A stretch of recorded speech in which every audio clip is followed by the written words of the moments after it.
India में education system is screwed up. 10 एकड़ में मांगो, अगर टेनिस कोर्ट है, बैडमिंटन कोर्ट है, स्विमिंग पूल है। तो सारे लोग सलाम ठोक रहे हैं। पुलिस का डीजीपी फोन करता है, सर आप होम सेक्रेटरी, सर मेरा ये काम, सर मेरा वो काम। आगे बंद के तुम सबसे पहले कहाँ भागोगे? अपने गाँव।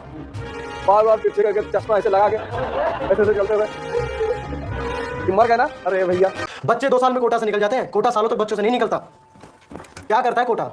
कोटा राजस्थान का वह टाउन जहां जेई और नीट एग्जामों का हब माना जाता है और यहां पर 150 से भी ज्यादा कोचिंग सेंटरें हैं। साथ ही हर साल अप्रोक्सीमेटली 2 से 2.5 लाख स्टूडेंट इस शहर में कॉम्पिटिटिव एग्जाम की तैयारी के लिए आते हैं। रिसेंट में तमिलनाडु का एक ऐसा केस सामने आया है दोस्तों, जहां पर नीट एग्जाम में फेल होने के बाद एक स्टूडेंट ने सुसाइड कमिट कर लिया है और उसके साथ ही साथ उसके फादर ने भी अपनी जान दे दी है।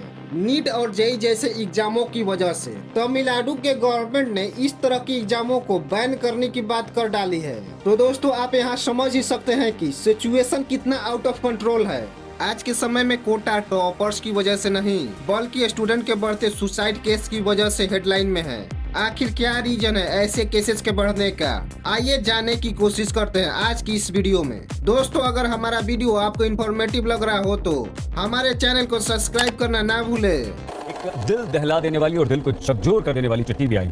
17 साल की कृति त्रिपाठी ने पत्र लिखकर सरकार से इन कोचिंग संस्थान को बंद करने की अपील की है और अपने माता पिता को कोसा है, जिन्होंने जबरन कृति को विज्ञान पढ़ने को मजबूर किया। कृति ने 28 अप्रैल को आत्महत्या कर ली थी। किसी महापुरुष ने कहा है कि कामयाब होने के लिए नहीं, काबिल होने के लिए पढ़ो। सक्सेस के पीछे मत भागो, एक्सेलेंस का पीछा करो। सक्सेस झक मार के तुम्हारे पीछे आएगी। तो पढ़ाएंगे उसको हम जानते नहीं है और हम 2 लाख रुपए दे रहे हैं। वो बंदा जो खेती करके अपने बच्चे को पढ़ाने दिल्ली ला रहा है।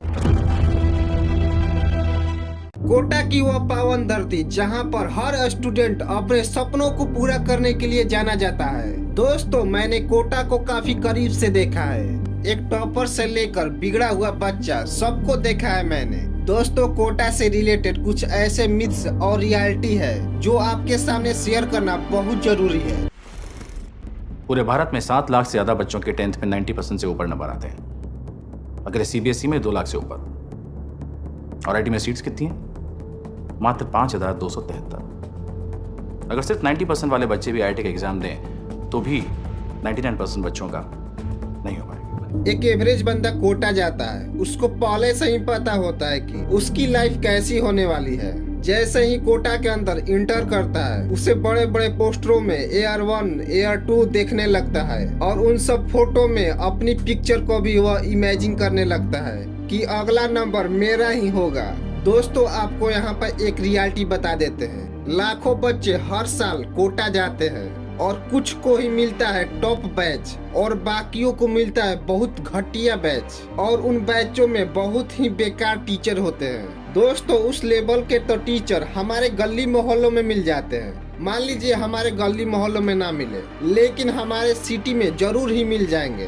चैलेंज दे रहे ना, पूरी खुली चुनौती दे रहा हूँ, तेरी जितनी मारता है दिखा दे, नचा के रख दूंगा। आप में से आधे निकल जाएंगे, मैं इससे डबल यहाँ ला के रखूंगा। फील्ड का डॉन हूं मैं, इस फील्ड का, इस कोचिंग इंडस्ट्री का। यहाँ पर सवाल उठना लाजमी है दोस्तों, क्या आप इसलिए गए थे कोटा कि आप इस तरह के कोचिंग सेंटर में पढ़े?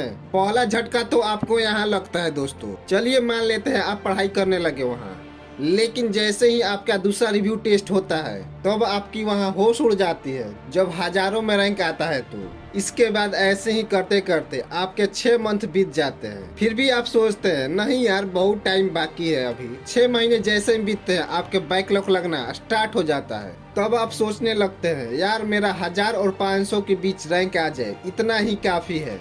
ऐसे ही करते करते आपका 1 साल बीत जाता है और उस टाइम तक आपका पूरा 11th बर्बाद हो चुका होता है और उस टाइम भी आप इस कंफ्यूजन में रहते हैं कि आप अपना 11th कैसे क्लियर करें और अपना बैकलॉग को कैसे हटाएं और साथ ही साथ अपना रिवीजन कैसे करें। दोस्तों यहाँ पर आपको एक इंटरेस्टिंग चीज बता देते हैं। इन सबों के बीच कभी कभार हमारे अंदर ऐसे जोश आ जाते हैं और लगता है कि एक ही दिन में सभी चीज पढ़ लेंगे। उस टाइम तो हम बहुत सारी किताबें लेकर बैठ जाते हैं, लेकिन जैसे ही किताबों का बोझा हमारे सामने दिखता है हमारे होश उड़ जाते हैं और इन सबों के बीच कुछ ऐसे फुद्दू आ जाते हैं जो कहते हैं भाई काहे टेंशन लेते हो, बहुत समय बाकी है अभी। लेकिन रियलिटी कुछ ऐसी होती है, उस टाइम तक स्टूडेंट मान चुका होता है कि अब कुछ भी नहीं हो सकता।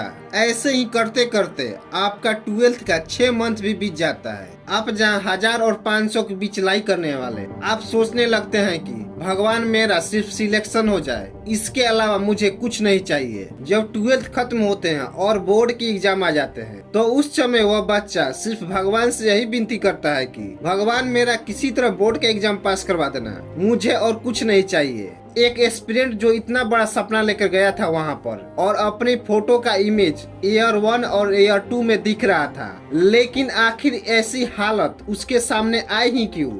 और इसका जिम्मेदार आखिर कौन है? टीचर, पेरेंट्स या खुद स्टूडेंट? हमें कमेंट करके जरूर बताएं। लेकिन यहाँ पर कहानी अभी खत्म नहीं हुई दोस्तों। इस कहानी के डेप्थ में जाने के लिए सबसे पहले आप इस वीडियो को देखिए। कोचिंग क्या करते हैं, पहले बैच बनाते हैं 50 बच्चों का, बेसिकली हमारा ही बना था।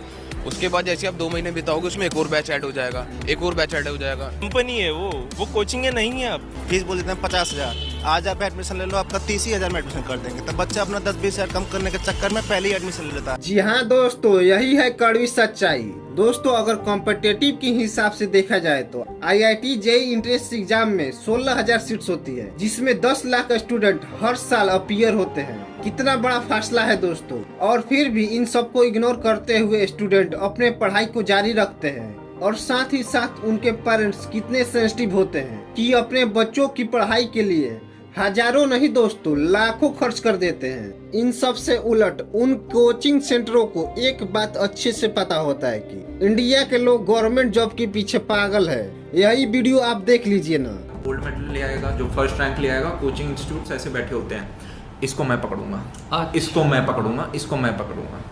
मैंने ऐसे ऐसे इंसिडेंट सुने जहाँ पे उस बच्चे को अपने इंस्टीट्यूट में पढ़ाने के लिए पैसे दिए जा रहे हैं कि तू यहाँ पे आ।